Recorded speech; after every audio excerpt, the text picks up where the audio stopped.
Anak mas, sebenarnya bukanlah pertolongan yang aku berikan, tetapi semata-mata hanyalah karena kebetulan saja dan terutama atas kehendak Allah.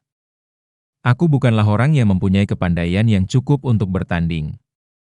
Kalau pada masa mudaku, sekali dua kali aku pernah terlibat dalam suatu pertarungan, itu sama sekali bukan karena aku mampu melakukannya, tetapi itu hanyalah karena kebodohan dan kesombonganku yang kosong saja. Diam-diam Mahesa Jenar mengamati tubuh Ki Asem Gede yang sudah tua itu. Kulitnya sudah melipat-lipat dan hampir seluruh rambutnya, bahkan alisnya pun telah memutih seluruhnya. Namun gerak-geriknya masih tampak tanda-tanda kelincahan. Ini menandakan bahwa pada masa mudanya ia adalah seorang yang kuat. Bahkan mungkin sampai saat ini pun ia masih memiliki kekuatan itu. Pada masa mudaku, sambung Ki Asem Gede, memang aku pernah berguru kepada seseorang yang dikenal dengan nama Ki Tambak Manyar. Mendengar nama itu disebut-sebut, Mahesa Jenar terhenyak, sebab ia pernah mendengar nama itu dari almarhum gurunya bahwa almarhum Ki Tambak Manyar adalah seorang prajurit Majapahit yang tangguh. Karena itu, mau tidak mau ia harus memandang Ki Asem Gede sebagai seorang yang berilmu, baik dalam obat-obatan maupun ilmu tata berkelahi. Bahkan rupa-rupanya ia memiliki kecerdasan otak yang tidak mengecewakan pula. Tetapi, lanjut Ki Asem Gede, sebagai aku katakan tadi, aku tidak banyak mendapat kemajuan. Barangkali tubuhku terlalu ringkih untuk melakukan hal-hal yang berat dan keras. Karena itu, Ki Tambak Manyar melatih aku dalam hal mempergunakan senjata sebaik-baiknya. Baik jarak pendek maupun jarak jauh.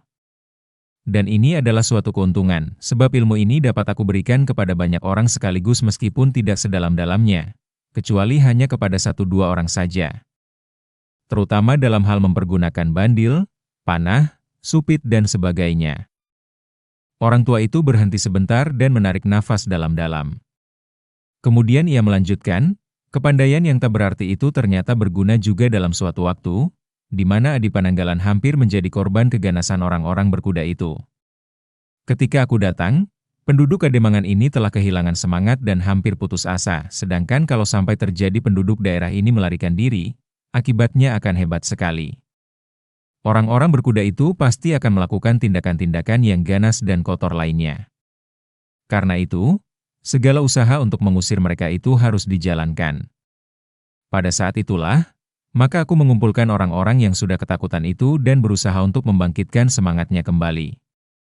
Aku peringatkan kepada mereka bahwa sebaiknya kita melawan orang-orang berkuda itu dari jarak jauh, sebab dengan mengadu kekuatan sudah jelas bahwa kepandaian dan keperkasaan mereka jauh di atas kita. Dengan jumlah yang banyak dan serangan-serangan jarak jauh, mungkin kita akan berhasil mengacaukan mereka. Dengan mempergunakan senjata ini, lanjut Ki Asem Gede, rupa-rupanya semangat mereka bangkit kembali. Dan sebentar kemudian, setelah segala siasat ditentukan, mulailah kami menyerang orang-orang berkuda itu dari jarak jauh dan dari segala jurusan. Orang-orang kami mempergunakan panah, supit dan bandil. Sedang rupa-rupanya orang-orang berkuda itu tidak bersiap untuk melakukan pertempuran jarak jauh, sehingga berhasillah siasat kami untuk mengacaukan perhatian mereka. Apalagi kami mempergunakan panah yang ujungnya kami balut dengan kain berminyak serta kami nyalakan. Akhirnya pemimpin mereka suami istri itu terpaksa keluar dari Banjar dan akhirnya mereka pun dapat kami usir pergi. Tetapi yang menyedihkan kami adalah, Adi Demang Pananggalan, Bau Reksa dan Gagak Ijo, mengalami luka-luka yang cukup berat, serta tidak sadarkan diri. Apalagi gadis yang ditangkapnya itu. Ia mengalami ketakutan yang sangat sehingga akhirnya ia memerlukan waktu yang cukup lama untuk mengembalikan kesadarannya. Kembali Ki Asem Gede berhenti. Ia membetulkan duduknya dan seolah-olah menunggu Mahesa Jenar meresapi kata-katanya. Bagi Mahesa Jenar, persoalannya menjadi semakin jelas. Bahwa pernah terjadi percobaan untuk menculik gadis di daerah ini. Untunglah bahwa usaha itu dapat digagalkan. Tetapi meskipun demikian, rupanya, di daerah ini rombongan itu berhasil mendapatkan gadis-gadis untuk korban upacaranya yang aneh itu. Kemudian sesudah itu, Ki Asem Gede melanjutkan lagi, di atas salah satu puncak pegunungan Baka, yaitu puncak Gunung Ijo, hampir tiap malam terlihat api yang menyala-nyala. Kami kemudian hampir memastikan bahwa rombongan orang-orang berkuda itu pergi ke sana. Kami merasa bahwa rombongan itu adalah rombongan yang berbahaya, tetapi kami tidak segera dapat memburunya sebab kami mengetahui kekuatannya. Meskipun demikian kami memutuskan untuk pada suatu saat akan menyusul mereka, mengusir mereka atau kalau mungkin menghancurkan mereka sama sekali. Akan tetapi beberapa waktu kemudian tidak lagi pernah nampak nyala api di puncak Gunung Ijo. Dan sekarang anak mas datang dengan membawa penjelasan tentang apa yang kira-kira pernah terjadi di atas puncak Gunung Ijo itu. Cerita Ki Asem Gede diakhiri dengan suatu tarikan nafas yang panjang. Suatu tarikan nafas penjelasan. Mahesa Jenar sekarang sudah pasti bahwa orang-orang berkuda itu adalah orang-orang yang mempunyai kepercayaan sesat. Memang pernah terdengar adanya suatu aliran kepercayaan yang dalam upacaranya mekakan gadis-gadis sebagai korban, di samping pemanjaan nafsu-nafsu lahirlah yang lain. Minuman keras, makan dengan suatu cara yang hampir dapat disebut buas, dan sebagainya. Suasana kemudian menjadi sepi. Sedang malam semakin lama semakin dalam. Mereka dihanyutkan oleh pikiran masing-masing serta gambaran-gambaran yang mengerikan tentang apa yang terjadi atas gadis-gadis yang dijadikan korban kepercayaan sesat semacam itu. Di bagian belakang rumah Kademangan itu, tampak adanya suasana yang berbeda sama sekali. Beberapa orang perempuan sedang sibuk mempersiapkan makan malam yang kali ini berbeda dengan kebiasaan, karena adanya seorang tamu yang sangat mereka hormati. Mereka telah menyembelih beberapa ekor ayam yang paling besar yang dapat mereka tangkap. Mereka juga telah mengundang juru masak yang paling terkenal di Kademangan itu. Sehingga tiba-tiba saja seolah-olah Demang Pananggalan sedang melangsungkan suatu perhelatan. Di pendapa Kademangan, Ki Asem Gedelah yang mula-mula mencoba memecahkan kesepian, dan berusaha untuk mengubah suasana, melenyapkan ketegangan yang mencekam. Adi Pananggalan, tidakkah Adi berhasrat menjamu anak Mas Mahesa Jenar?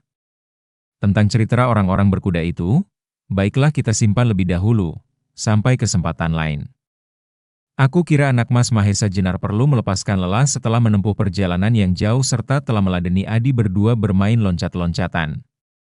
Nah, Adi Pananggalan, aku ada usul. Adi pasti setuju kalau gamelan Adi Pananggalan itu dibunyikan, kata Ki Asem Gede kepada Demang Pananggalan. Demang Pananggalan tersenyum mendengar usul itu. Memang ia mempunyai seperangkat gamelan yang bagus, baik bahannya maupun bunyinya.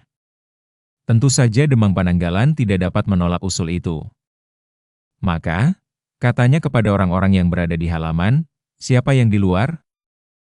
Aku, Bapak Demang, jawab salah seorang di antaranya. Sebentar kemudian orang itu berdiri dan melangkah naik ke pendapa. Berapa orang seluruhnya? Tanya Demang tua itu lebih lanjut. 6 atau 7 orang, Bapak Demang, jawab orang itu.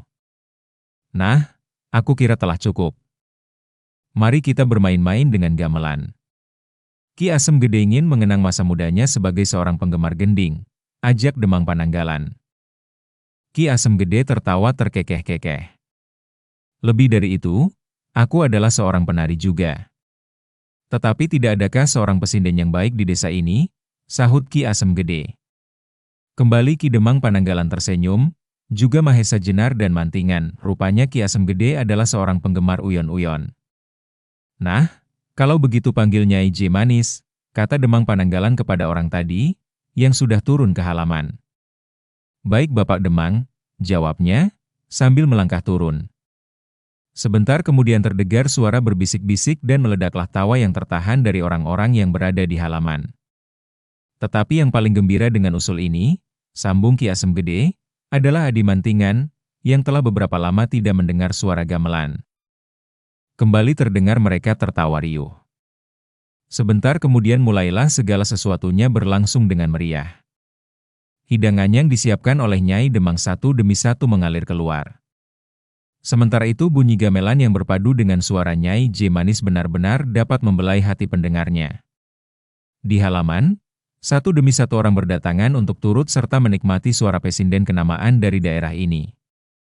Tetapi belum lagi mereka puas menikmati semuanya itu, tiba-tiba mereka dikejutkan oleh suara derap kuda yang berlari kencang.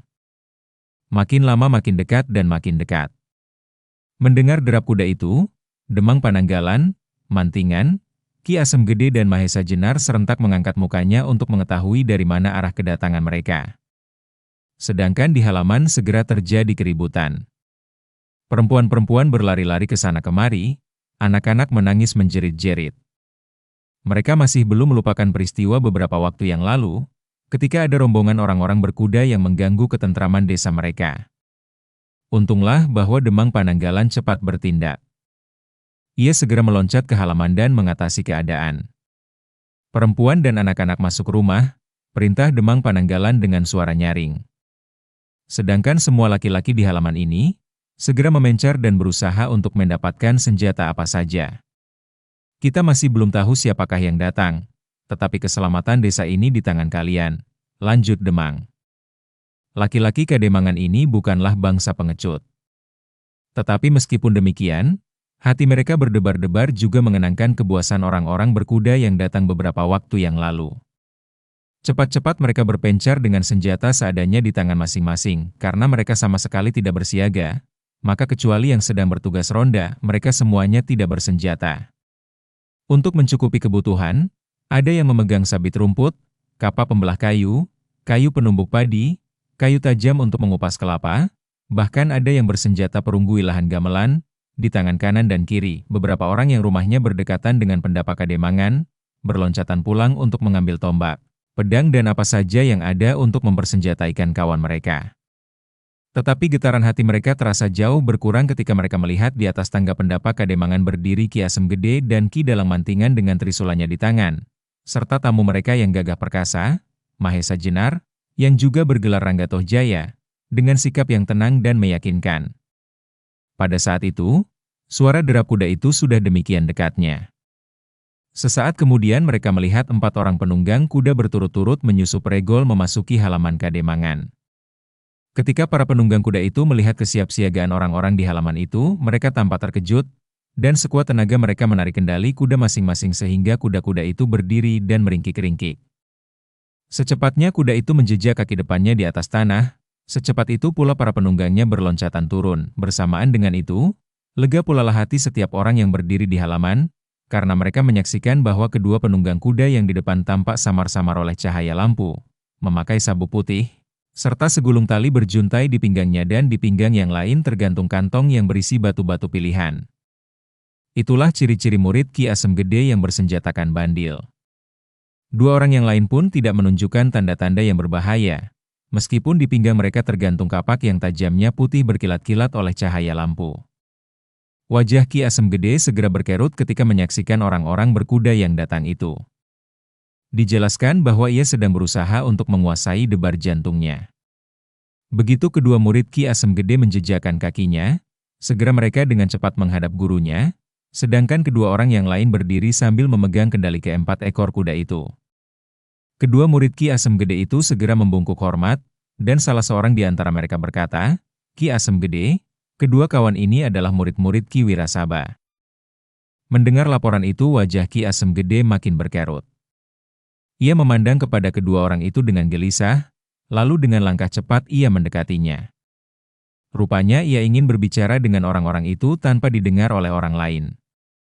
"Bagaimana?" tanya Ki Asem Gede, setelah orang itu mendekat.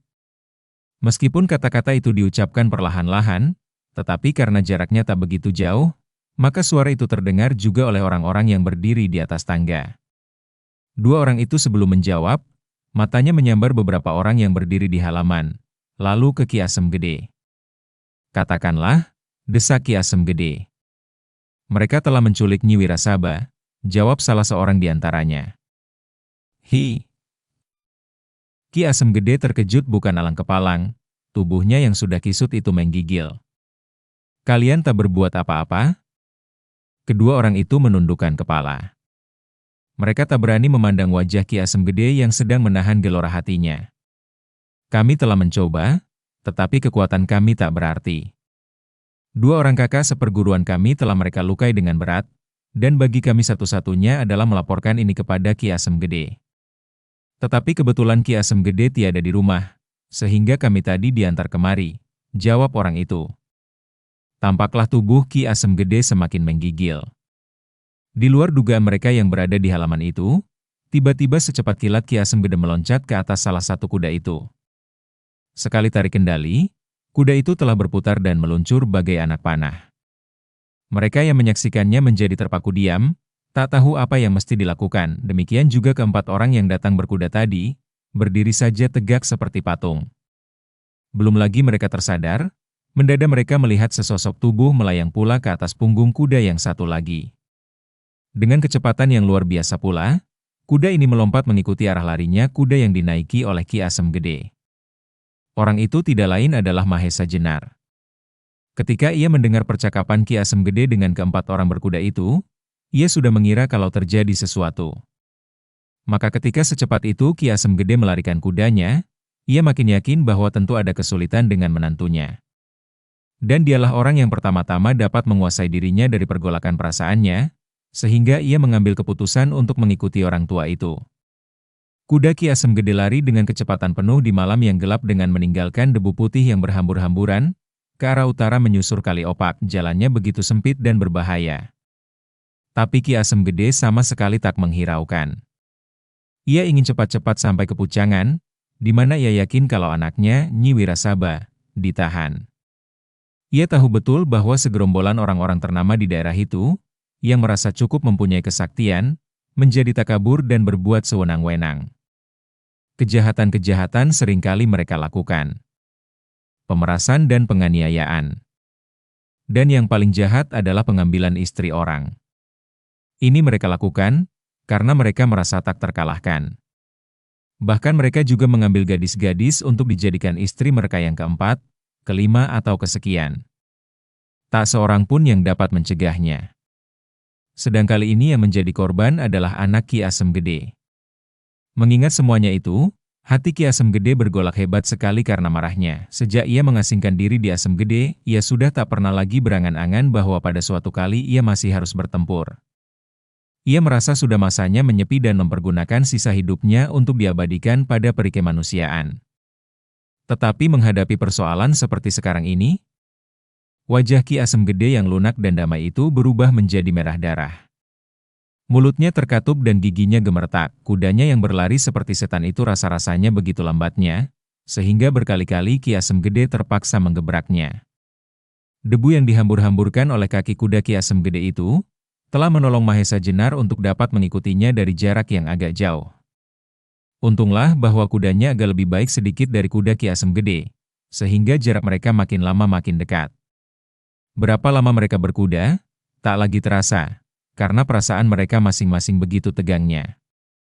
Ki Asem Gede ingin segera sampai ke tempat tujuannya, sedangkan Mahesa Jenar sibuk menduga-duga apa yang sudah terjadi atas anaknya. Perjalanan mereka kini menyusup belukar, menjauhi Sungai Opak. Meskipun keadaan di dalam belukar itu gelapnya bukan main, Mahesa Jenar mempunyai penglihatan dan pendengaran yang sangat tajam, sehingga dengan mendengarkan derap kuda Ki Asem Gede, ia dapat menyusup lewat jalan sempit itu ke arah yang benar. Setelah beberapa lama mereka menelusur jalan belukar, akhirnya mereka sampai ke mulutnya. Begitu mereka muncul dari belukar, terasa hawa sejuk menyapu muka. Mahesa Jenar lebih merasakan segarnya udara, sebab Ki Asem Gede perhatiannya penuh tertumpah kepada putrinya.